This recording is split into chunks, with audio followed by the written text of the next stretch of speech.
L'Esprit de Dieu qui agit dans la nature est aussi celui qui parle au cœur de l'homme, et il fait naître un besoin inexprimable de quelque chose qu'il ne possède pas. Les choses du monde ne peuvent le satisfaire. L'Esprit de Dieu plaide avec lui pour le pousser à chercher ce qui seul peut procurer la paix et le repos.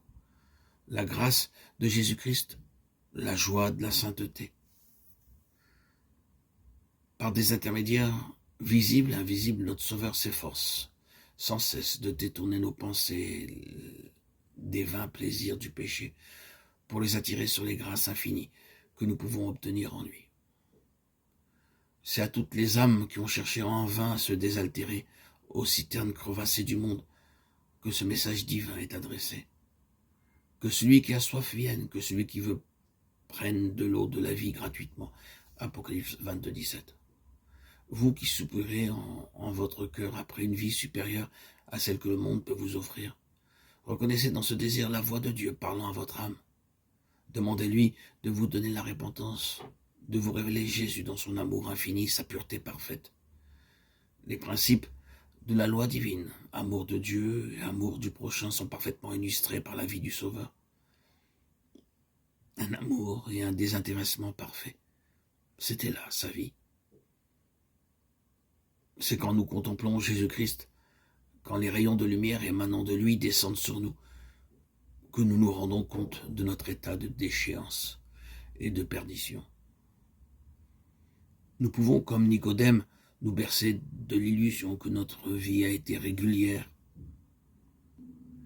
que notre moralité n'a rien laissé à désirer, et en conclure que nous n'avons pas lieu de nous humilier devant Dieu comme de vulgaires pécheurs.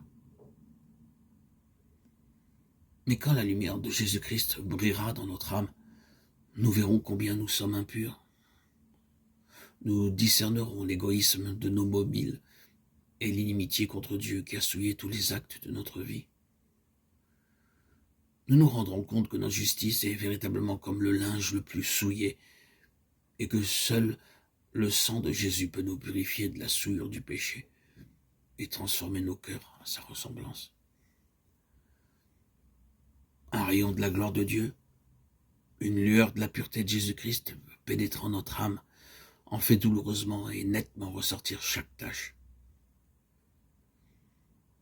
Il met en évidence la difformité et les défauts du caractère humain, les désirs non sanctifiés, l'incrédulité du cœur, l'impureté des lèvres, les actions déloyales du pécheur, actions qui outragent la loi divine, éclatent à ses yeux. Son esprit est humilié et affligé sous l'influence scrutatrice de l'Esprit de Dieu. Il se prend dégoût en présence du caractère pur et immaculé de Jésus.